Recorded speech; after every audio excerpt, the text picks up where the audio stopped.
Akashvani COVID-19 ప్రత్యేక వార్తలు చదువుతున్నది జె చెన్నయ్య. తెలంగాణ రాష్ట్రంలో కోవిడ్ సోకిన వారి సంఖ్య 2 లక్షలు దాటింది. గడిచిన 24 గంటల్లో 1335 మందికి కోవిడ్-19 సోకడంతో ఇంతవరకు రాష్ట్రంలో నమోదైన కరోనా పాజిటివ్ కేసుల సంఖ్య 2,611,011కు చేరింది. రాష్ట్ర వైద్య ఆరోగ్య శాఖ ఈ ఉదయం విడుదల చేసిన తాజా బులెటిన్ ప్రకారం రాష్ట్రంలో నిన్న 36,000కు పైగా పరీక్షలు నిర్వహించగా 1,335 మందికి కొత్తగా కరోనా వైరస్ సోకినట్లు నిర్ధారణ అయింది. కోవిడ్ నుంచి నిన్న మరో 2,176 మంది కోలుకున్నారు.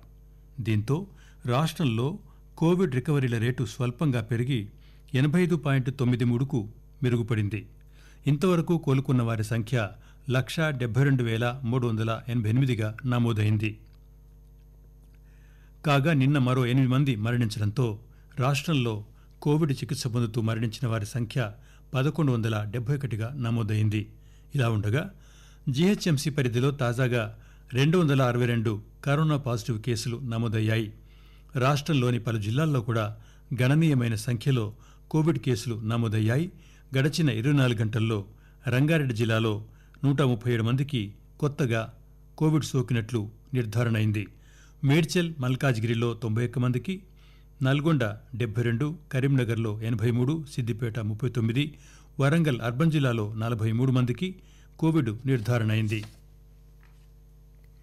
దేశంలో గత 10 రోజులుగా కొంత తగ్గుతూ వచ్చిన పాజిటివ్ కేసుల సంఖ్య నిన్న స్వల్పంగా పెరిగింది. ఆదివారం ఉదయం నుంచి సోమవారం ఉదయం వరకు కొత్తగా 74,442 మందికి కరోనా సోకింది. దీంతో ఇప్పటి వరకు కరోనా సోకిన బాధితుల సంఖ్య 66,23,816కు చేరింది. ఇందులో 9,34,427 మంది బాధితులు చికిత్స పొందుతున్నారు. మరో 55,86,704 మంది కరోనా నుంచి కోలుకుని ఇంటికి చేరారు. కాగా కరోనాతో కొత్తగా మరో 903 మరణించారు. ఇప్పటి వరకు కరోనాతో 1,02,685 మంది చనిపోయారని కేంద్ర ఆరోగ్య శాఖ ప్రకటించింది. భద్రాచల శ్రీ సీతారామచంద్ర స్వామివారి దేవస్థానంలో ఆర్జిత సేవలు పునఃప్రారంభమయ్యాయి. కరోనా నేపథ్యంలో గత 5 నెలలుగా స్వామివారి పూజలకు భక్తులను అనుమతించలేదు. అయితే నేటి నుంచి ఆర్జిత సేవలు మళ్లీ ప్రారంభించాలని అధికారులు నిర్ణయించారు. దీంతో భద్రాద్రి రామయ్య సన్నిధిలో జరిగే పూజల్లో భక్తులు నేరుగా పాల్గొనేందుకు అనుమతిస్తున్నారు. కరోనా నిబంధనలు పాటిస్తూ ఆర్జిత సేవలు కొనసాగిస్తామని ఈవో శివాజీ తెలిపారు. భక్తుల సంఖ్యకు అనుగుణంగా అన్ని రకాల ప్రసాదాలు అందుబాటులో ఉంచుతున్నామని చెప్పారు. ప్రతి ఆదివారం స్వామివారికి చేసే అభిషేకంలో పాల్గొనేందుకు పరిమిత సంఖ్యలో భక్తులను అనుమతిస్తామన్నారు. ఉమ్మడి కరీంనగర్ జిల్లాలో కరోనా పాజిటివ్ కేసులు భారీగా తగ్గుతున్నాయి.